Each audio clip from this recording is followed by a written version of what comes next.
When you come around, you make me smile. Everything about you drives me wild.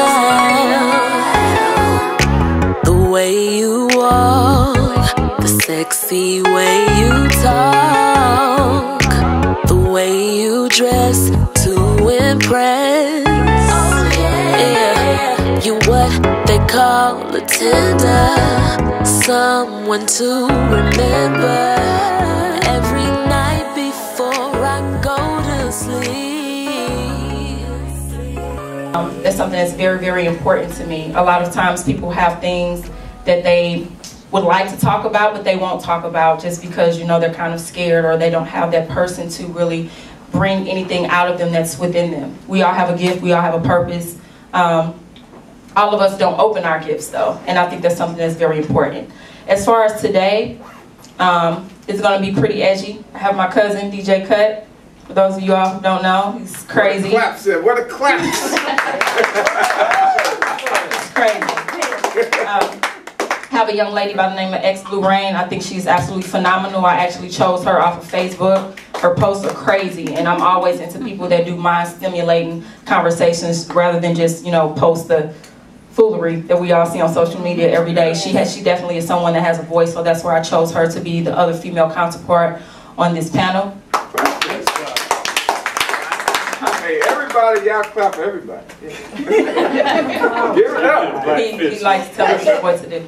And then we have Emperor over here. He is an author. He's a lecturer as well as a rap artist and a personal trainer. So if any of you guys want to get with him afterwards and see what his rates are, he'll get you right. Okay?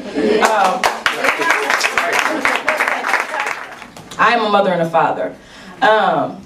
I am very, very passionate about this. I mean,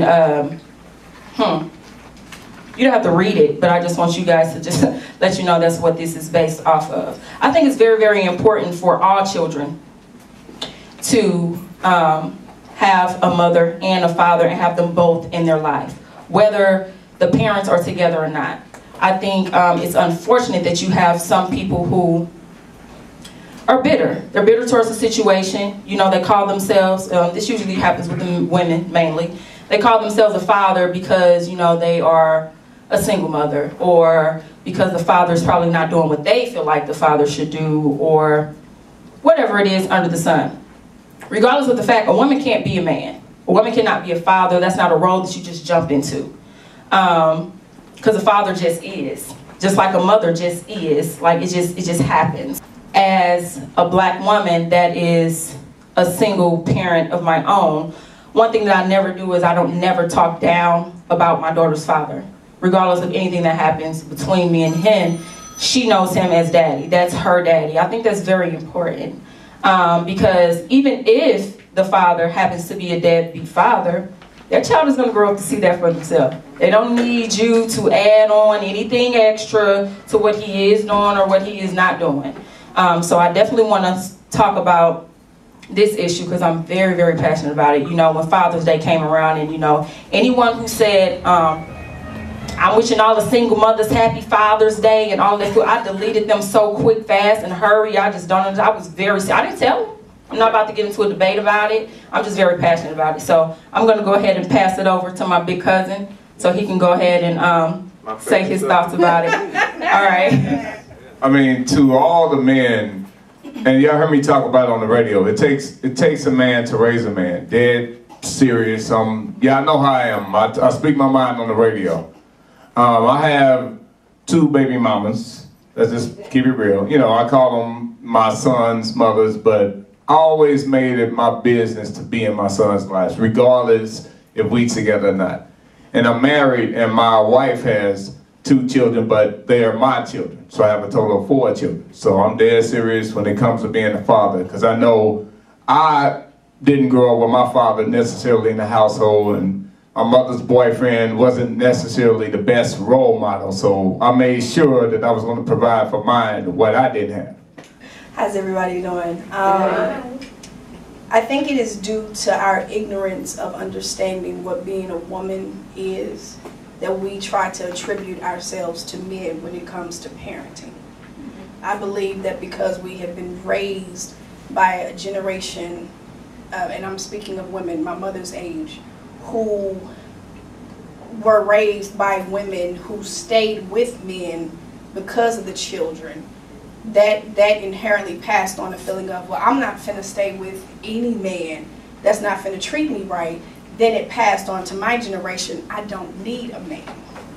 And so we poisoned ourselves, and then we in turn poison our children, because if you are a woman who has a son, and you say to your son, I am your mother and your father, what does your son have to attain to? If a man and a woman is the same. So we got to watch what we say. We're careless and foolish with our words, and then we wonder why our community is in the state that it's in. Every person in this building needed a man to create them.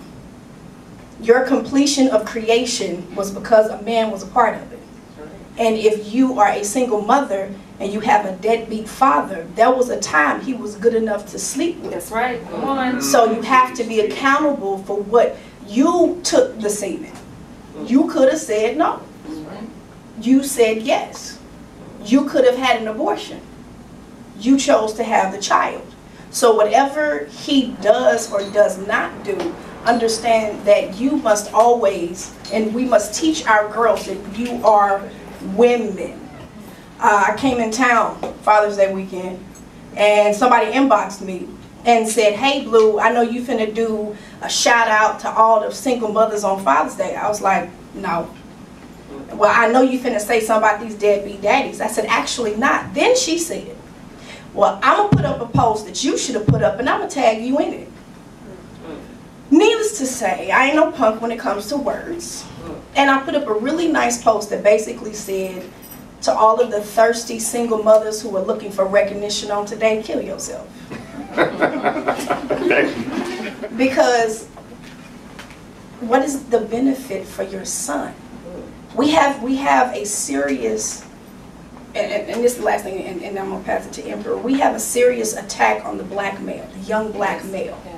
Everything from cops out here playing dart practice with our men, to single mothers in the home poisoning them against their masculinity. So if you know a woman who's saying that she's a father and she has a son, just politely let her know she's killing her baby. And if you've done it, stop. What did your son do to you that you are so upset about your decision? Instead of saying, I chose wrong, you blaming him. We all have a certain ignorance, right?